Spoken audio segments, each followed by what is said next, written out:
ये बात तब की है जब श्री कृष्ण अपने बाल्यावस्था में थे, यानी ये कहानी श्री कृष्ण के बचपन की है। उस समय ब्रह्मा जी को पता चला कि भगवान विष्णु स्वयं श्री कृष्ण के रूप में पृथ्वी पर अवतरित हुए हैं। तो उनके मन में श्री कृष्ण के दर्शन करने का विचार आया। वे ब्रह्मलोक से पृथ्वी पर आए और देखा कि अपने सिर पर मोर मुकुट का धारण किए एक बालक गायों और ग्वालों के साथ मिट्टी में खेल रहा है। यह दृश्य देखकर ब्रह्मा जी को विश्वास नहीं हुआ कि यह बालक विष्णु जी का अवतार है, लेकिन बच्चे के चेहरे पर अतुल्य तेज था। यह देखकर ब्रह्मा जी ने श्री कृष्ण की परीक्षा लेने का विचार किया। सबसे पहले गायों को वहाँ से उठा लिया। फिर जब श्री कृष्ण गायों को देखने के लिए गए तो उन्होंने वहाँ खेल रहे ग्वालों को भी उठा लिया और अपने साथ ब्रह्मलोक ले गए।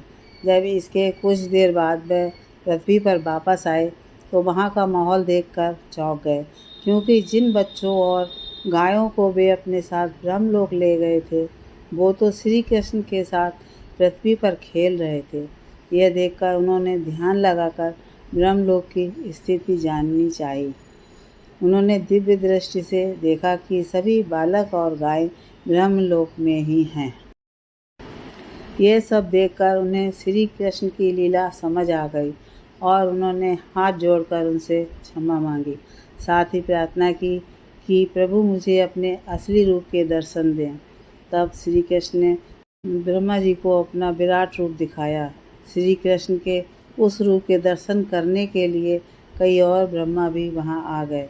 उन ब्रह्मा में कुछ 3 सिर के, कुछ 4 सिर के और कुछ तो 100 सिर के थे। अपने अलावा अन्य ब्रह्मा को देखकर ब्रह्मदेव ने श्री कृष्ण के विराट रूप से पूछा कि प्रभु ये कैसी लीला है आपकी। पर उन्होंने कहा, हे ब्रह्मदेव, इस जगत में केवल आप ही एक ब्रह्मा नहीं हैं। जगत में कई सारे ब्रह्मांड हैं जहाँ पर कई सारे ब्रह्मदेव मौजूद हैं और प्रत्येक का अपना अपना कार्य है। यह सुनकर ब्रह्मदेव ने उन्हें शीश झुकाकर नमस्कार किया।